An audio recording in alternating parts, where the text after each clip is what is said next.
اور ہم نے انسان کو اس کے والدین کے ساتھ بھلائی کرنے کا حکم دیا، اس کی ماں نے اس کو تکلیف سے پیٹ میں رکھا اور تکلیف ہی سے جنا،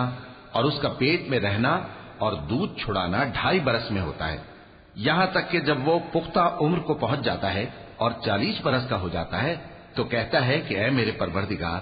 مجھے توفیق دے کہ تو نے جو احسان مجھ پر اور میرے ماں باپ پر کیے ہیں ان کا شکر گزار بنوں، اور یہ کہ نیک عمل کروں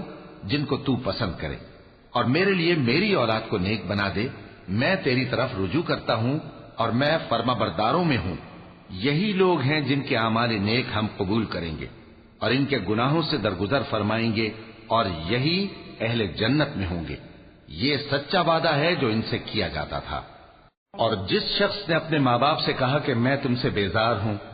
کیا تم مجھے یہ بتاتے ہو کہ میں زمین سے نکالا جاؤں گا، حالانکہ بہت سی قومیں مجھ سے پہلے گزر چکی ہیں؟ اور وہ دونوں اللہ کی جناب میں فریاد کرتے ہوئے کہتے تھے کہ کمبخت، ایمان لا، اللہ کا وعدہ سچا ہے۔ تو کہنے لگا یہ تو پہلے لوگوں کی کہانیاں ہیں، یہی وہ لوگ ہیں جن کے بارے میں جنوں اور انسانوں کی دوسری امتوں میں سے جو ان سے پہلے گزر چکی عذاب کا وعدہ تحقیق ہو گیا۔ بے شک وہ نقصان اٹھانے والے تھے، اور لوگوں نے جیسے کام کیے ہوں گے ان کے مطابق سب کے درجے ہوں گے۔ غرض یہ ہے کہ اللہ ان کو ان کے اعمال کا پورا بدلہ دے اور ان کا نقصان نہ کیا جائے گا۔ اور جس دن کافر دوزخ کے سامنے کیے جائیں گے تو کہا جائے گا کہ تم اپنی دنیا کی زندگی میں لذتیں حاصل کر چکے اور ان سے لطف اندوز ہو چکے، سو آج تم کو ذلت کا عذاب دیا جاتا ہے، یہ اس کی سزا ہے کہ تم زمین میں ناحق غرور کیا کرتے تھے، اور اس کی کہ بدکرداری کرتے تھے۔ اور قوم عاد کے بھائی ہود کو یاد کرو کہ جب انہوں نے اپنی قوم کو سرزمین احقاف میں خبردار کیا، اور ان کے آگے اور پیچھے سے خبردار کرنے والے گزر چکے تھے کہ اللہ کے سوا کسی کی عبادت نہ کرو، مجھے تمہارے بارے میں بڑے دن کے عذاب کا ڈر لگتا ہے۔ کہنے لگے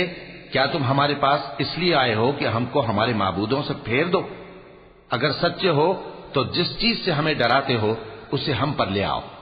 پیغمبر نے کہا کہ اس کا علم تو اللہ ہی کو ہے، اور میں تو جو احکام دے کر بھیجا گیا ہوں وہ تمہیں پہنچا رہا ہوں، لیکن میں دیکھتا ہوں کہ تم لوگ نادانی میں پھنس رہے ہو۔ پھر جب انہوں نے اس عذاب کو دیکھا کہ بادل کی صورت میں ان کے میدانوں کی طرف آ رہا ہے تو کہنے لگے یہ تو بادل ہے جو ہم پر برس کر رہے گا، نہیں بلکہ یہ وہ چیز ہے جس کے لیے تم جلدی کرتے تھے، یعنی آندھی، جس میں درد دینے والا عذاب بھرا ہوا ہے، جو ہر چیز کو اپنے پروردگار کے حکم سے تباہ کیے دیتی تھی۔